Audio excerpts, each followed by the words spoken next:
The honourable member for Moore, and I call the honourable member for Port Adelaide. Thank you, Deputy Speaker. Deputy Speaker, the Banking Royal Commission has so far uncovered truly outrageous tales of corruption and appalling behaviour, including charging the dead, preying on the elderly and the disabled and defrauding Indigenous Australians. This Prime Minister, as Treasurer, voted against establishing a Royal Commission into his mates at the big banks 26 times. He derided the notion as a populist whinge, recklessness, and tried to frame the calls for a Royal Commission as a mere political ploy from Labor. Indeed, when finally setting up the Royal Commission, the Prime Minister, the now Prime Minister, said it was only because politics was doing damage to our banking system that he'd done so. In reality, it has been our banking system which has been doing damage to thousands of ordinary Australians, destroying lives, homes and families. Di and Max Locke from my electorate used to run the Naracoorte Hotel in the southeast of South Australia. They're small business people who have always run small businesses and are justifiably proud of their record.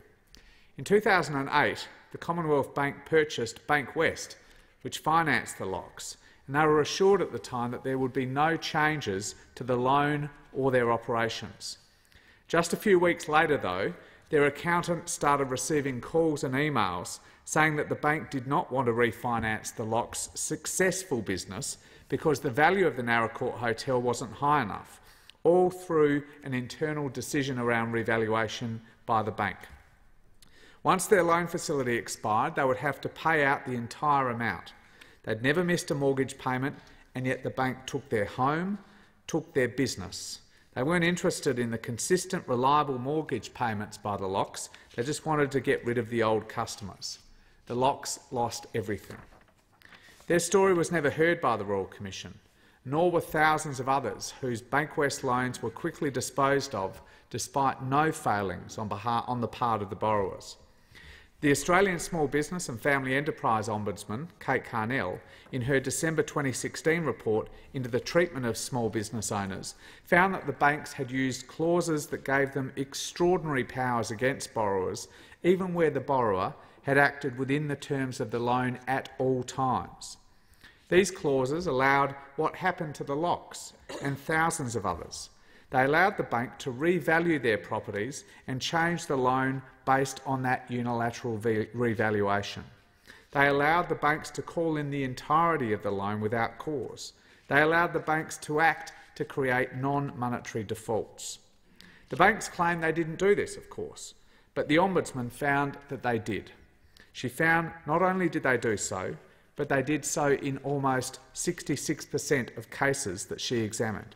In her view, 1/3 of claims against the banks had no fault on the bank's part, 1/3 involved fault on both the borrowers and the bank's part, and in fully 1/3 of cases, the fault was entirely due to the conduct of the banks and not at all due to the conduct of the borrowers.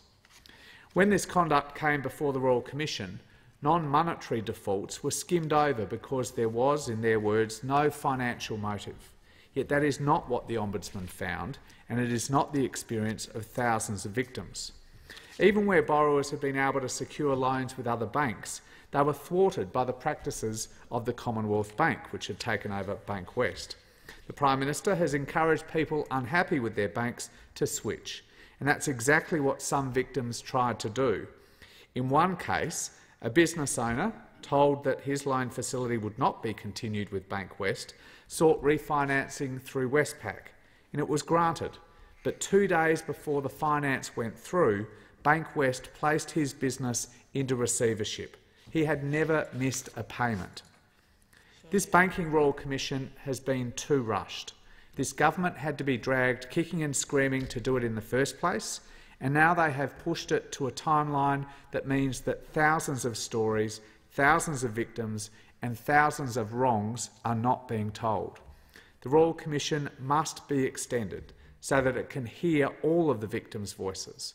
The Lockes thought that they'd have their day to tell their story, and instead they've been silenced again. I thank the member for Port Adelaide.